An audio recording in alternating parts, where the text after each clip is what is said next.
जयंत जी, जिस तरह से आंदोलन चल रहा है, हिंसक रूप ले चुका है, सरकारी संपत्ति को नुकसान पहुंचाया जा रहा है, आप इसे लेकर क्या कहेंगे?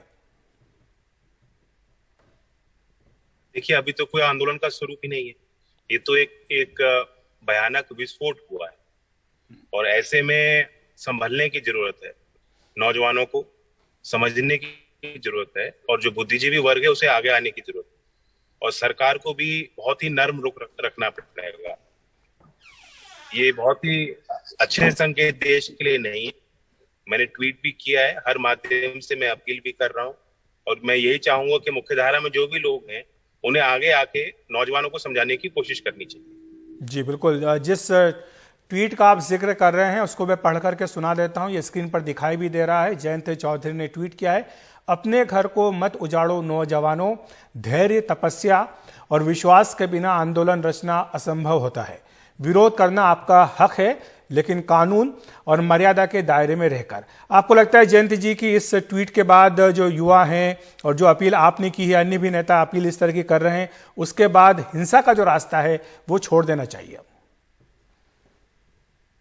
बिल्कुल परेशानी की बात है और जो भी हिंसा हुई है उससे नुकसान हम सबका ही है, देश का नुकसान है, हमारी संपत्ति है, हमारा घर है ये और हमारा ही नुकसान आगे होना है।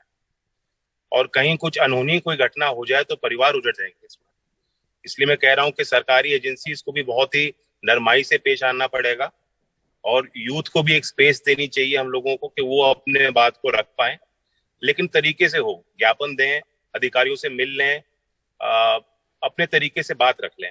लेकिन जो आज हो रहा है सड़कों पे, रेल की पटरियों पे, ये नहीं होना चाहिए। क्या जयंत जी आपको लगता है कि सरकार जो है अपनी बात ठीक से पहुंचा नहीं पाई, या फिर इस योजना में ही खामियां हैं?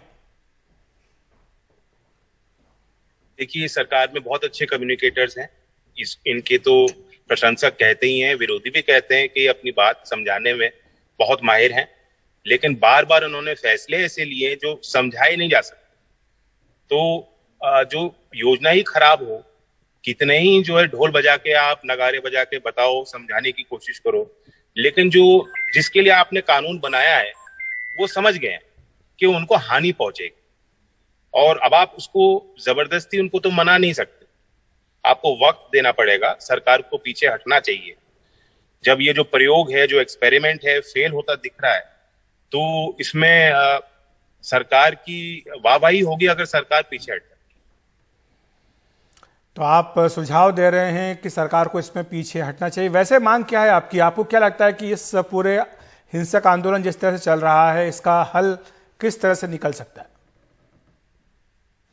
तुरंत इस योजना पे रोक लग जानी चाहिए और फिर यूथ के साथ सीधा संवाद होना चाहिए एट द हाईएस्ट लेवल।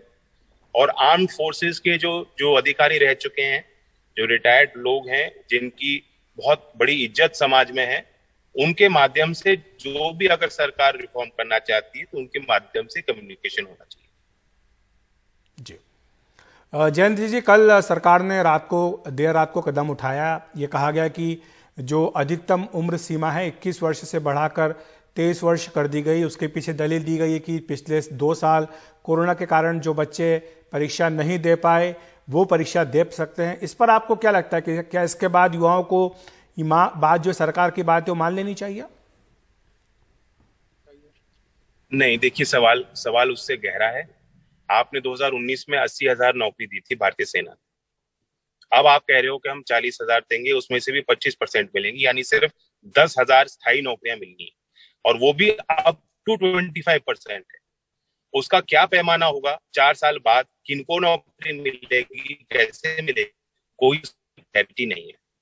सरकार भले कह रही हो कि हम पुलिस में वरीयता देंगे, हम कैपेस में उनको अब्सॉर्ब कर लेंगे। आज उन्हीं राज्य सरकारों से सवाल पूछा जाना चाहिए, कितने आर्मी वेटरन्स को आपने आज नौकरी दी? कैसे विश्वास कर ले नौजवान, और क्यों करें? जी, आखिर में आपसे पूछना चाहिए, क्या ये आंदोलन दिखा रहा है कि लोग जो है वो बेरोजगारी को लेकर, महंगाई को लेकर परेशान हैं और शायद यही कारण है कि जो गुस्सा है वो सड़कों पर दिखने लगा है? बिल्कुल, आर्थिक तंगी से देश गुजर रहा है, हर परिवार पे इसका प्रभाव है और ये सबसे बड़ा मुद्दा है।